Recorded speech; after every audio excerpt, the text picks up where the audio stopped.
Hello, everyone, and welcome to our podcast. I'm Dani, and today I'm going to talk with John Mozina, who works as president of the Center for Economic Accountability. If you haven't heard about it, the CEA is an organization that works to promote transparency, accountability, and free market-based reform of state and local economic development initiatives across the United States. Now, if you're new here to this podcast, remember to press subscribe on YouTube or in your podcast app. Right? Hello, John, and welcome. Thank you. Now, thanks so much for talking to us. It's really a pleasure to know more about you guys. Well, appreciate you having us on and spreading the word. Yeah, truly our pleasure. Let's begin with basic stuff, right? So the CEA was founded in 2018, right? And how did the organization start? What was the trigger that put you in movement? It's interesting because it's a combination of what I had been doing for most of my life and then a life change that sort of came about in the mid 2010s, I guess. I spent most of my career, or 20 years or so, as a marketing and communications professional. I live in the Detroit area in Michigan, and it's spent most of my career working with companies both here in the Detroit area as well as around the country, helping with marketing and communications. Worked with everybody from some of the literally largest companies in the world down to startups and small nonprofits. But I'd always been very personally interested in the world of policy, not so much politics, but policy, and what kinds of things governments can and should do, and what are the smart decisions to be made. And in the mid 2010s, I got a headhunter called me, and long story short, I ended up as the vice president for marketing and communications at a free market think tank here in Michigan, an organization that exists to try to help create good policy, to try to encourage governments to do the smart thing rather than maybe the easy thing or the politically popular thing, the Mackinac Center for Public Policy. And after a couple of years at Mackinac, and I loved that job so much that I was commuting 2 hours each way to work there, which my wife and then young son informed me after a while was just not a good thing to be doing as a husband and a father.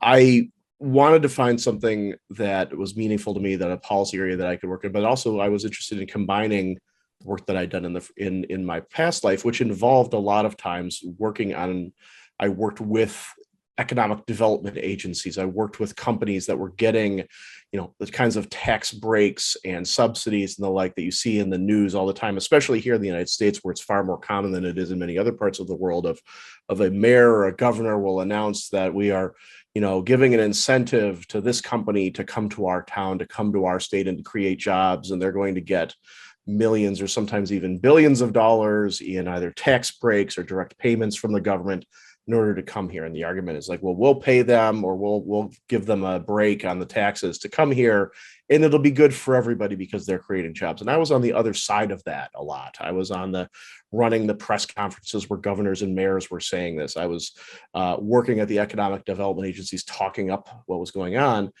And what I had come to realize, both sort of behind the scenes in that world, as well as then at the think tank where they were doing a lot of work about how bad our economic development results here were in Michigan, was finding out that there's really no justification. In fact, there's plenty of arguments against that whole mindset, that it really just doesn't work. Those programs don't work, and there's all this evidence against them and really no evidence for them.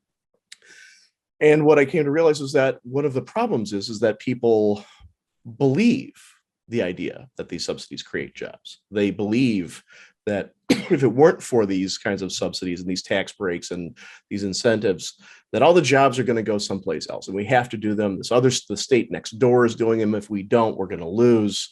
And part of the reason I came to realize is that nobody's been explaining to people why that isn't true. Nobody's been explaining to people what another model of creating good economies are. What nobody's been explaining, it's not the kinds of subsidies and incentives and tax breaks and whatever the politicians and bureaucrats say that actually makes the difference. It's frankly, in many ways, how often they leave people alone, how often they get out of the way of entrepreneurs, how often they don't put rules in place that make it harder to work. And that there really wasn't any organization on sort of we tend to be a sort of limited government, free market, rule of law type organization. Sort of people generally consider us on the right side of the spectrum.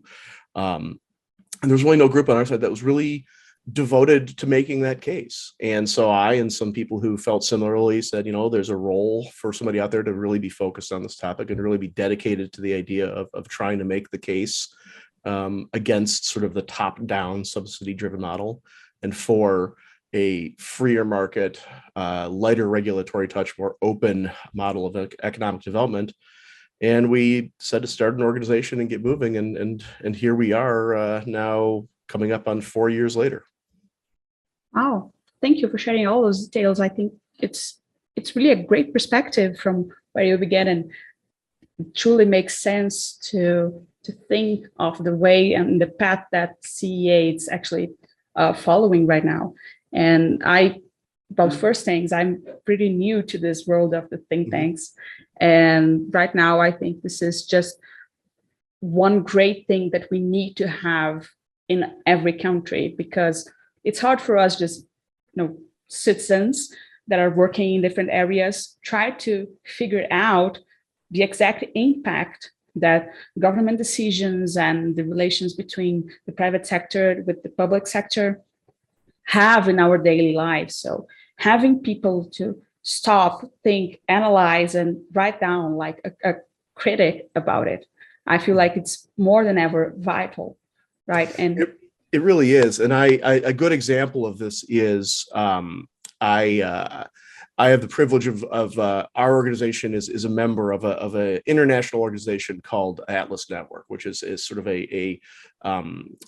again, limited government, free market think tanks from all over the world. And occasionally we'll have events and we'll go talk to people, or we'll identify places where a group in one place might have expertise that might be able to help somebody out in another place. And middle of last year, I got asked to help talk to a think tank in Ukraine, and was talking with the people there. We did a Zoom call, and their issue was that they were working on how to privatize government-owned businesses at sort of the local level in Ukraine. So it got to our questions, some of the things that we know about in terms of like, how do you, what kind of relationship, what should the relationship be between government and companies and sort of the economy as a whole.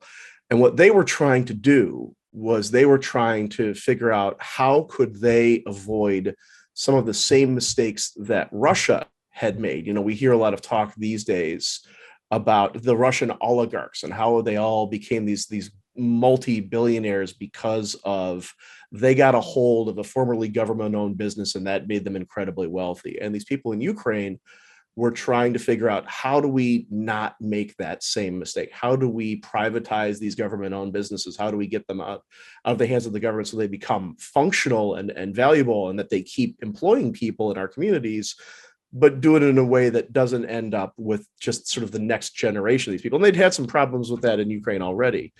And so watching what's been the tragedy in Ukraine right now, it's really brought home excuse me, brought home the issue is that what we're talking about is, how do we make people's lives better in our own particular way? When we talk about economics and the economy, I'm not thinking about it, and we're not thinking about it in terms of, well, we want more dollars and cents, we want more, money in people's bank accounts. When we look at it, we're looking at it in terms of what's the best way to help create places where people are happy and healthy and prosperous, and where is public services that keep the streets clean and safe and the air clean, and just make places good places to live and work and raise a family. At the end of the day, that's what it comes down to. The whole point of all of this is not money, it's people. And people need money to do things, so the money comes into play. But really, we try very hard not to talk about dollar figures. We try to put things in terms of a something else that people value. So, for instance, I'm not going to say, oh, New York City handed out 2.1 or $2.8 billion in tax breaks in 2019. I mean, nobody knows what that means. Nobody has any idea what $2.9 billion is. So instead, what we'll say is, well, New York City handed out more money in corporate tax breaks that year than it spent to run its fire department and jails combined. That's the kind of thing that we'll do. Or in Detroit, here in my hometown, it's not, oh, they spent $54 million assembling money for a new auto plant that they gave the company for free. It's, well, they spent more money on that auto plant than they did to run the Detroit Health Department that year, right before COVID hit. Trying to get people to think about these questions and these issues in terms of things that matter to communities, things that matter to them and their families, of what is the government's job and what is government even good at doing, versus what can and should be left up to just the companies themselves. And then pay. You can see behind my head I have a sign that we use a lot. We talk a lot about the stadium subsidies that are way more common here in America than elsewhere around the world, where governments give hundreds of millions or even billions of dollars to professional sports teams. And our campaign of pay for your own damn stadium is just the point, like look, they can afford this. They don't need your help. Like they can do this, and there's no benefit to the community because that stadium is sitting empty most of the time. So those are the kinds of things that we're trying to do, and really coming down to making it about people. Like I said, the Ukraine question. Unfortunately, the last I checked, the people at the think tank in Ukraine that we talked to are doing okay, but it's just this stuff really matters. Sometimes it matters all of a sudden, and sometimes it matters just because people aren't thinking about it otherwise. Yeah. Well, absolutely. I think, well, first, you gave me a genius perspective that is comparing things, right? Again, as you said, if you told me, oh, the U.S. government is spending 1 trillion, I would never know. Truly, yeah. I validate you. I would never know how much money is that. But especially when I think about it, comparing to like how much has spent with public health, then it's something that is truly valuable to me, and it makes absolute sense. So the genius idea. And yes, I think those things kind of oscillate, right? Sometimes it makes like more sense to think about a certain topic and to consider certain impacts, and others, it just like right now, as I said, most things kind of got in a second space, right? In second place, comparing to the need to survive this war in the case of Ukraine. Absolutely. And there's an old phrase that was actually created, or at least popularized by a guy named Dick Werthland, who's a very famous American sort of political strategist and pollster. He said, you can persuade people through reason, but you have to motivate them through emotion. So you have to not just educate people, but if you really want to create change, you also have to make them care. You have to make them feel about it. They have to be at least at some level involved and passionate enough about this stuff to create change. So part of the way that we try to do that is by making those kinds of simple examples of what the cost is that their community is bearing on this, and then asking them, does that make sense? And most of the time, when you put it in those senses, it doesn't. The sort of overall number we use is that the total amount of money of all these kinds of deals at the state and local level across America adds up to a number that's big enough to fully fund the 11 smallest state budgets combined. People, that can't be right. Like, well, no, actually it is. That actually is right. So that's the thing, is when you start talking in those sorts of terms, people start not just listening, but also paying attention. And anybody who has a child knows the difference between listening and paying attention. There's a difference between the two. We try to get people to actually pay attention. Yeah, well, there's a huge difference, truly.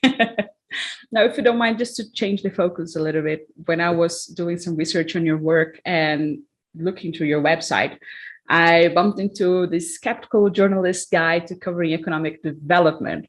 And I would love to hear you talk a little bit about that, because I feel it's something, again, very important right now.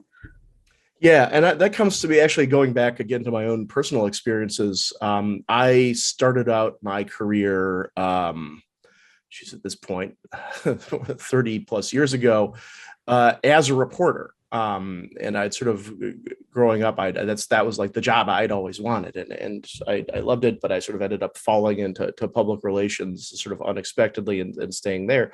But one of the things that it taught me, and in the next couple decades of working with reporters for a living, it taught me that a lot of people talk about media bias, and a lot of people think that the media has, that the media is some big monolithic thing, and B, that the people have, some sort of secret agenda they're trying to push. And I mean, sometimes that's true, obviously, very rarely in my experience, but more often that the thing that gets in the way of really good media coverage is just a lack of education. That most often, especially when it comes to sort of your average daily newspaper or magazine or newscast or something like that, it's just that the reporter has sort of had to become kind of an instant expert on a topic often, especially in today's media, in today's newsrooms, where there's been so many jobs lost that very few reporters have been given the opportunity anymore to really become experts in a topic that they're specifically covering. The kind of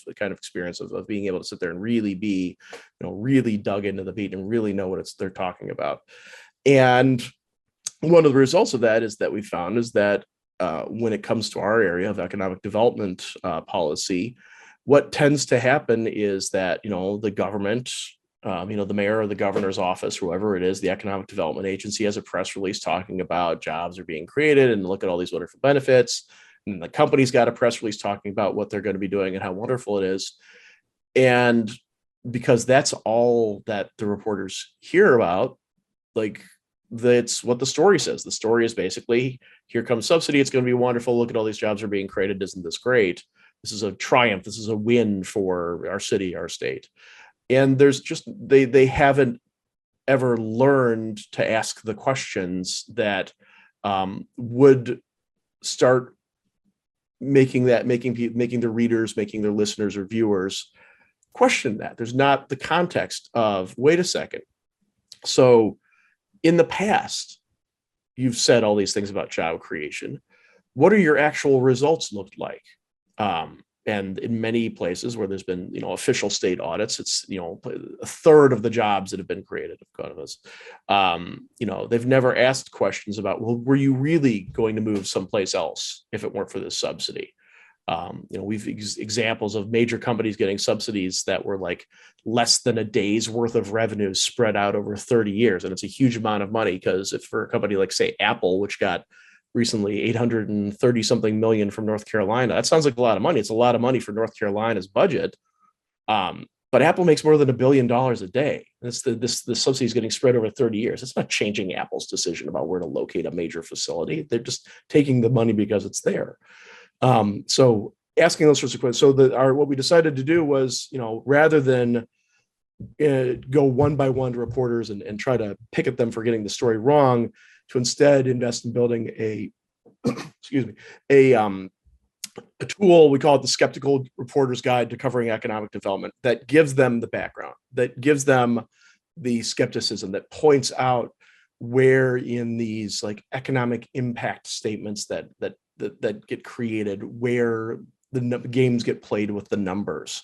We're talking about, with some of the things that we do is we've got a person that literally spent his career teaching people how to use the tools that create these statements. And he's happily willing to point out exactly where the BS happens, where cities and states play games with Freedom of Information Act, FOIA, and Open Meetings Act, and other sorts of transparency tools, where to look at the numbers in the budgets to talk about how much money is already being spent on this. Because we've seen in situations where there have been educated reporters asking the right questions, it's made a real difference. In Texas last year, some reporters of the Houston Chronicle did some really amazing journalism into that state's primary subsidy laws called Chapter 313. Just pulled back the curtain on just how much of an absolute disaster it has been for that state. How much money got wasted for stories of companies that admitted going in, we're not going anywhere else, but we still want the subsidy. And it was such an important piece of journalism that actually ended up with the legislature deciding not to renew the program, which is unheard of, especially in Texas for a subsidy program that largely benefited the oil and gas industry. So if journalists can actually move the needle enough in Texas to take subsidies away from the oil and gas industry, that's a meaningful thing. The same thing that to some extent happened here in Michigan. There's other places around the country where journalism has caught that, as well as uncovered just straight good old fashioned corruption. Places like St. Louis, Cincinnati, Montgomery County, Maryland, places where there's just, there's a lot of money trading hands between closed doors. That's an environment that's ripe for corruption. And unfortunately, in this space, it happens more often than people realize. Wow. Thank you so much for that, actually, for making this tool available. And for everyone that would like to check it out, please go to their website. That is economicaccountability.org. You can find it there. It's pretty easy to find. And unfortunately, we're still working on that tool specifically right now. We're hoping to have a really full, good version later in the year. Right now, it's sort of a starter point, but we're working on it. And if people have questions, we're happy to talk about it. Oh, nice. And that's actually a good moment to have some feedback. So if anyone goes there and check it out, please let us know what you think. Unfortunately, we are heading to the end of our interview. So my last question for you today is, what is the best way that people can engage with your work? And actually, how can they help you keep doing it? Sure. Our website, as you said, it's economicaccountability.org. You can find all of our information there. There's an email newsletter you can sign up for there. We try to keep it to a minimum so we're not spamming people. Our Twitter handle is accountable econ, ECON. Which is it's hard to find a good Twitter name these days, but we were able to do that. And some of it's just help pass the word, help pay attention to what's going on in your community, help ask the right questions. When you see somebody talking about, oh, we're doing an incentive, we're doing a tax break, ask that. We are a 501c3 charity. We can always use support. We are basically taking on all of big business and all of big government. So fundraising can be a challenge sometimes, but we do try our best, and we always we value everyone's support of whatever form and whatever it takes. And finally, I'll say, if you're in a town in the United States where people are talking about a stadium subsidy, reach out to us at our website. We're always happy to send you a free pay for your own damn stadium sticker for your car or a laptop or whatever. And we have them we try to have them in the colors of the teams that are going through stadium deals at this point in time. So we've got Buffalo Bills and Washington Commanders and Carolina, a bunch of other places. All right. That's great. Thank you so much for joining us today, John. Thank you for having me. I loved it. And for everyone listening, also, thank you so much. And if you enjoyed this episode, remember to press subscribe on YouTube or on your podcast app, and show with that to the algorithms that this is an important conversation, and we can spread a word about the Center for Economic Accountability. Bye, and see you at the next episode.